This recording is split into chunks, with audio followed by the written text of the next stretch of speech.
Hello everyone, আসসালামু আলাইকুম। তো আজকে চলে আসলাম নতুন আরেকটা ভিডিও নিয়ে। এটা আমি কিছুদিন আগে যখন গ্রামে গিয়েছিলাম শ্বশুরবাড়িতে, সেই ভিডিওটা এটা। তো আমি সকালে খাওয়া দাওয়া শেষ করে দুপুরের জন্য রান্না বান্না করতে বসছি। আমি রান্না করতে বসছি। তো এদিকে আমি যে কচু শাকটা চুলাই দিতেছি, যেহেতু ঢাকা শহরে কচু শাকটা পাওয়া যায় না খুব, তাই গ্রামের কচু শাকটা আমার অনেক পছন্দের। গ্রামে আসলে আমি কচু শাকটা অনেক পছন্দ করি।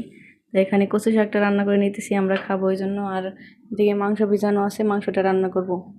আর আমি যখন রান্না করতেছিলাম, আর আনাইয়া বুড়িটা আর আয়ান বাবু এদিকে দুয়ারের ভিতরে খেলতেছিল। আনাইয়া বুড়িটা মাটির ভিতরে সুন্দর করে হাঁটতে পারে না এখনও, মানে বারে বারে শুধু আছাড় খায়, মানে অনেক সাবধানেও হাঁটতে হয়।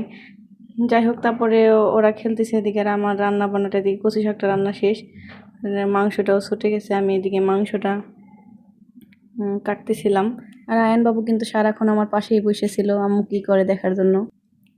আর আমার মানে মাটির চুলায় রান্না করার তেমন একটা অভ্যাস নাই, বারে বারে শুধু মানে হাতটা ধুইতে হয়,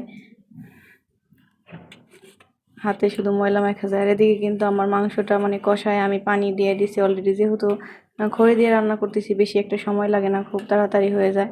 আর মুখে অনেক পরিমাণে ধোয়া যাইতেছিল। আর এদিকে আবহাওয়াটা অনেকটা খারাপ, বৃষ্টিও চলে আসছে। মানে এই ভালো, এই বৃষ্টি যখন তখন বৃষ্টি। আর যে বৃষ্টি পড়া শুরু হওয়ার সাথে সাথে আয়নের বাবা আনায়া ওরা চলে আসছে ছাতা নিয়ে। ওরা মাঠে যাবে, মানে বাড়ির পিছনে যাবে, বাড়ির পিছনে যাই ওরা আর কি ঘুরতে যাবে। কী অবস্থা, ছাতা নিয়ে চলে আসছে।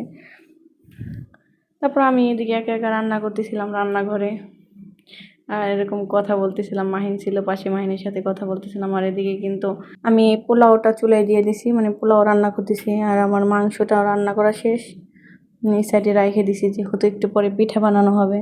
তো পিঠার ভিডিওটা আমি করতে পারি নাই আসলে, বৃষ্টির কারণে। আর মানে খেয়াল ছিল না আমার ভিডিও করার কথা।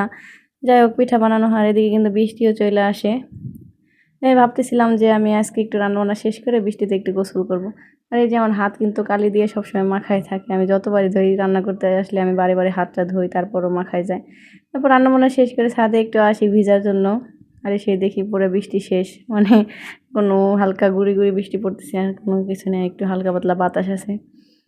আর ছাদের অবস্থাটা খুবই খারাপ, অনেক সাবধানে হাঁটতে হয়েছে ছাদে। দেখেন পিছন দিয়ে কী অবস্থা, পুরো একবার শেওড়া পড়ে আছে। আর পাতা টাতা আছে কিছু, লার্কি টার্কি। তো ওই যে ছাদে খুব সাবধানে আমার হাঁটতে হয়েছে এই দিক দিয়ে। যে ছাদের অবস্থা খুবই খারাপ ছিল, বেশি দূর যাইতে পারি না। আর যেহেতু বৃষ্টি চলে গেছে, তো দাঁড়ায় থেকে তার লাভ নেই। তারপরের দিন যখন আমি আমার বাবার বাসায় যাইতেছিলাম, মানে শ্বশুরবাড়ি থেকে ফরিদপুরে যাইতেছিলাম, ওই দিনের ভিডিও এটা। বছরের প্রথম গ্যান্ডারি, মানে বছরের প্রথম কুশল দেখলাম যে কৃষ্ণপুর ব্রিজের উপরে। তো আয়ানের বাবাকে বললাম যে এখান থেকে কিছুটা গ্যান্ডারি নিয়ে নাও, বাসায় গিয়ে খাবো। তারপরে আয়ানের বাবা কিছুটা গ্যান্ডারি কিনে নিল এখান থেকে। আর যেহেতু বছরের প্রথম, এটা ভালোই লাগবে। তো এখান থেকে কিছুটা গ্যান্ডারি নেওয়ার পরে আমরা কৃষ্ণপুরে যে নামকরা বিকাশের দোকান আছে, ওইখান থেকে কিছুটা মিষ্টি আর দই নিয়ে নিল। যাই হোক, তারপরে যাইতেছিলাম। আর এদিকে গজারিয়া বাজারের মানে মচমচে সমোসা আর পেঁয়াজ দেখে আমি লোভ সামলাইতে পারলাম না, তাই অটো থেকে নেমে এগুলো নিয়ে নিলাম। সবার কাছে আজকের এই ছোটো ভিডিওটা কেমন লাগছে অবশ্যই জানাবেন। আল্লাহ হাফেজ।